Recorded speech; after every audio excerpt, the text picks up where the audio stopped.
So this is the second video of my 3-video series at the moment on the Ucat. And in this video I want to talk about my experience of sitting the Ucat. Revision aside, this video is about what I felt like on the day of the actual exam. It is a very different exam. It was different to my GCSEs, it was different to even my med school exams that I've had. And the results of this exam, the Ucat, was something that would literally change my future with regards to which medical schools I could apply to and ultimately go to. As a disclaimer, I also did do the BMAT, which did allow me to apply to all the UK medical schools, but, doing the Ucat does determine which of the Ucat universities you can put a competitive application towards. So let's go through it.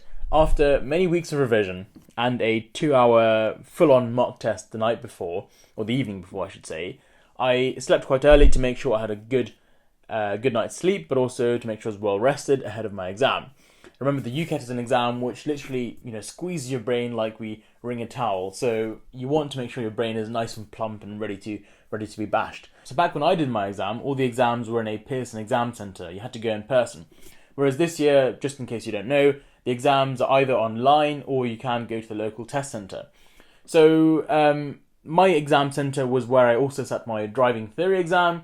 So I jumped on the bus to Central Kingston, near where I live. So my exam was one of the earliest slots of that day, around 10 o'clock in the morning. And I got there and noticed a few other students there as well, which is quite relieving because, I realised that I wasn't the only student there sitting the exam.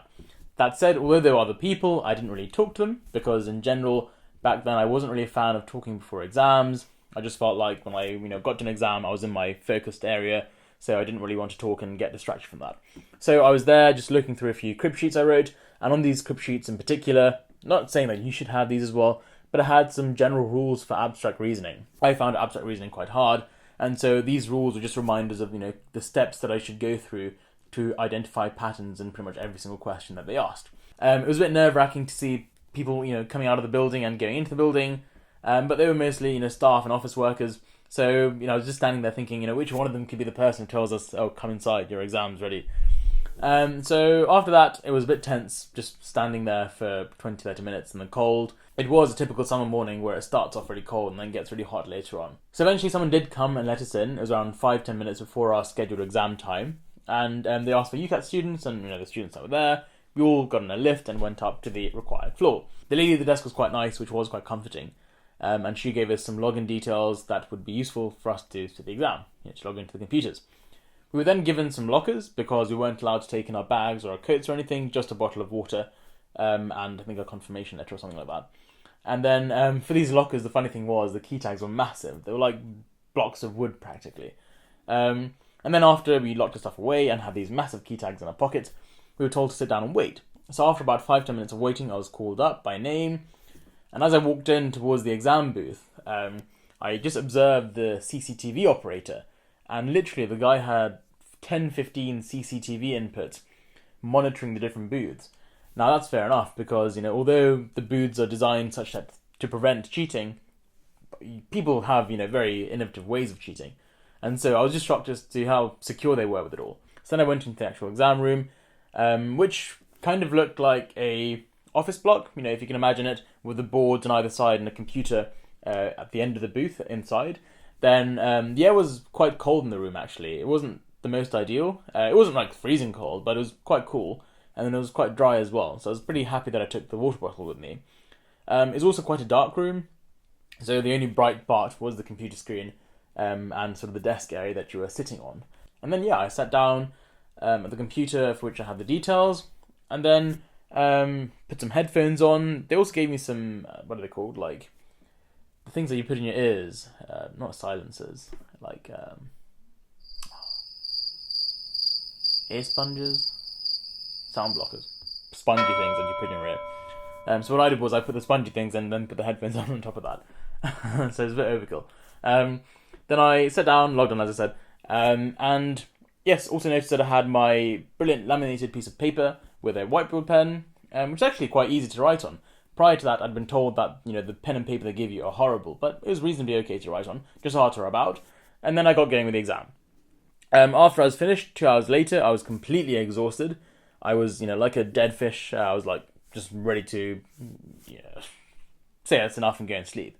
But luckily, I walked outside and the process was quite quick.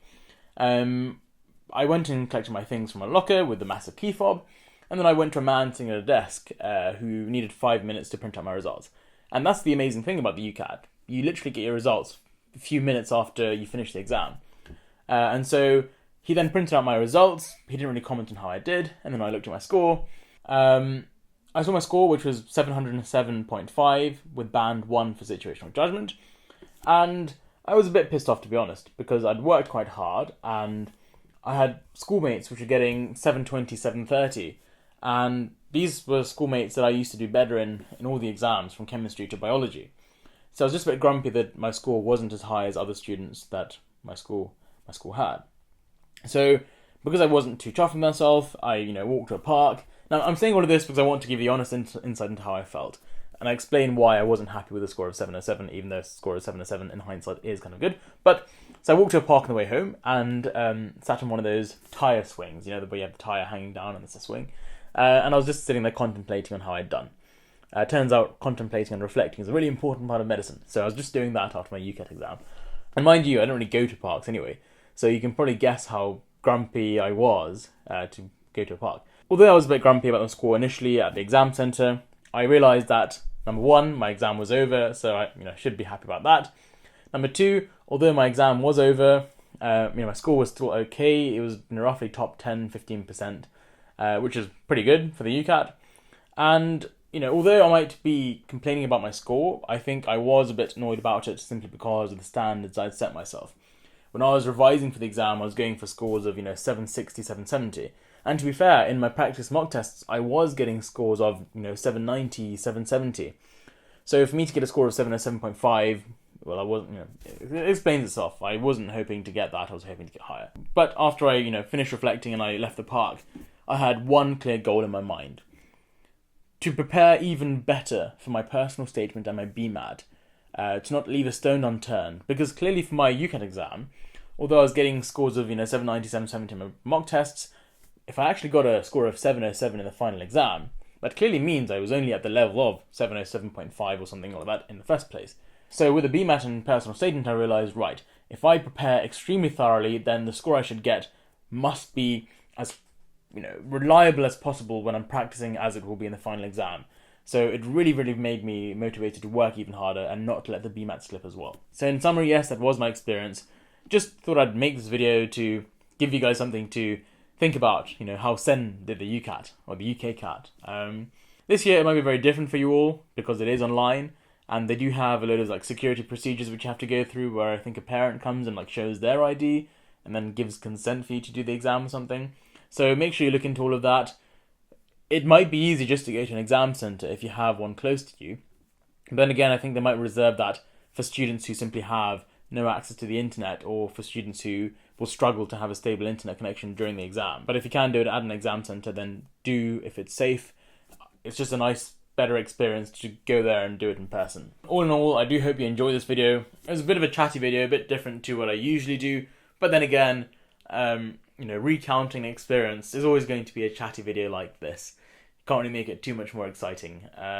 But yeah, I do wish you all the best of luck with the Ucat. And do watch out for my next video, which is all about the Ucat Scratchpad. The Scratchpad is a brand new feature for 2020 because of the new online exams they're bringing, which aims to make it more equal for all students. So watch out for that. And as always, thank you so much for watching. If you did enjoy the video, then please do like it. If you really enjoyed it, then please do subscribe. It helps me out quite a lot. And lastly, I'll see you guys soon in the next video. Bye bye.